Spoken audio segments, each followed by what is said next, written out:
Well, welcome back, everybody, to another Hoosier Hero Driver for 2026. Mitch Thomas. Mitch, congratulations on being a Hoosier Hero Driver for 2026. Thank you. Nick, he's up in our alley. He is. Like, we know what to talk to him about. Dirt late models and modifieds. That's right. That's the it. same thing we race. So, but he runs a UMP modified, right? Yeah. A little bit more power than the IMCA, but, I was talking to him before we started. I said, we raced IMCA modifieds for a long time. We basically went with Jake. We went from the crate motor IMCA modified to super late model. And he was like, well, hell, it's even a big jump from the UMP modified to a super late model. So, yeah. So what late model series you run? Really, no, I get my feet wet in the late model side of things, and really no series yet. So just kind of, we ran some World of Outlaw races. We've ran, anywhere. If there's a race somewhere, we'll try to make it. So what is a modified funner or is it a late model?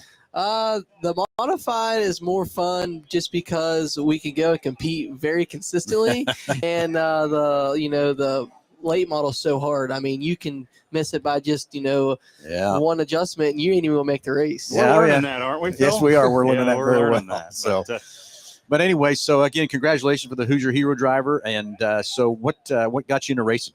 So my dad raced super late models back in the 90s and 2000s, and then he stepped away from it and gave me an opportunity. And I got in a go-kart when I was 7 years old, and we did that for a couple of years. And I was like, Dad, we got to do something a little bit faster here. So he put me in a UMP Modify when I was 10 years old.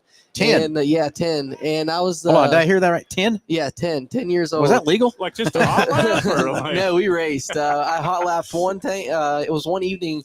We loaded up, went to the racetrack, and my dad's like, we'll just tag the field and get used to things. And we won my first race my first year. Oh, really? And I was really pumped about that. And it was an old car that we knew nothing about. We just put something together. And the next year, I got hooked up with Casey Burdett and Scott Bloomquist. And they built me a modified. And Casey helped me a lot, getting me up through the program, getting me up to speed with things. And then I went to Lethal Chassis for 2 years. And I've always looked up to Nick Hoffman, like a superstar in dirt racing. That's very true. Good call there. Yeah, he is really. Nick's won every modified race you could possibly think of. And I talked to Nick about getting a car. He's like, I'll do whatever I can do to help you. And he really stepped up. I mean, we went from winning 10 to 12 races a year to, this year we raced 37 nights and we won 27 of them. So that really, the last couple of years has really been a big step up to game in the modified world, just because the technology that Nick's helped me with. And, you can go to the racetrack and have fun. You're not working on stuff. You're not doing all this stuff. You go there, have fun. And, I was really stepping over in the super late model side of things, and I ended up getting hurt. Really? A job we was working, and didn't know I was hurt, and we went to run the Hell Tour, and I felt really off, and I'm here to find out my whole right side of my body was full of blood clots. They was in my brain, my heart, lungs, main artery in my neck. Okay, so what happened? I got hit with a trailer dolly in the back of the arm. Really? And here to find out I got factor V blood disorder. And the slowly started clotting up, and it just built up, and they broke away.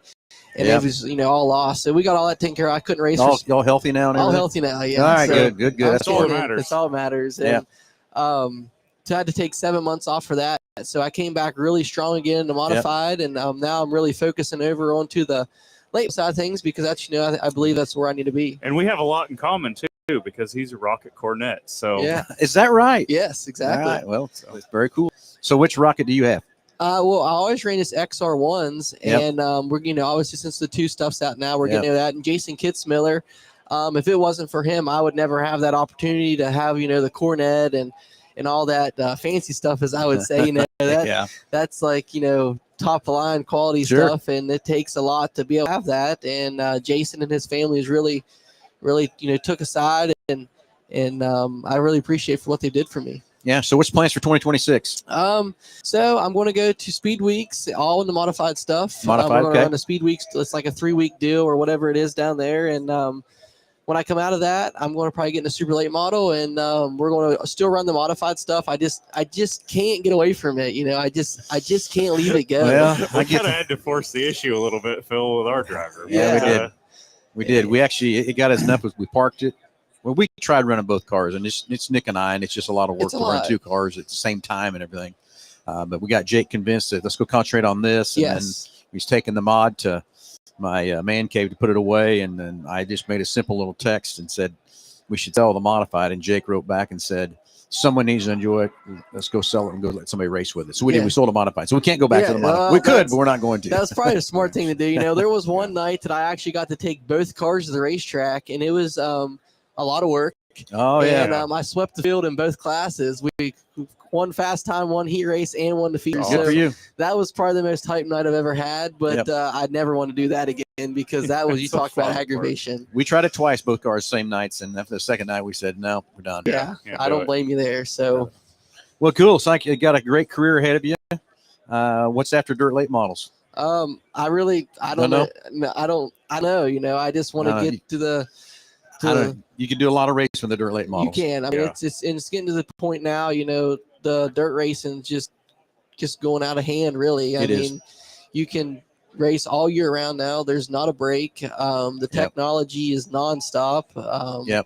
You can't have the best anymore. Really, I mean, it's just because someone else is always chasing something better. Something different. That's exactly right. So, again, thanks for hanging out with us. Congratulations on a Hoosier Hero Driver 2026. Go kick ass in 26. I'm going to try and I appreciate you guys. Sure you will. If you ever make it out towards Kansas, man, hit us up. Yeah, for sure. Yeah. Maybe we'll see each other out on the trail somewhere. Who knows? We might see each other running in the late model somewhere. That would be awesome. Somewhere in the middle or something. Heck yeah, that'd be awesome. Thank you, guys. Thank you, brother. Thanks again, buddy. Have fun. We'll be back with another one shortly.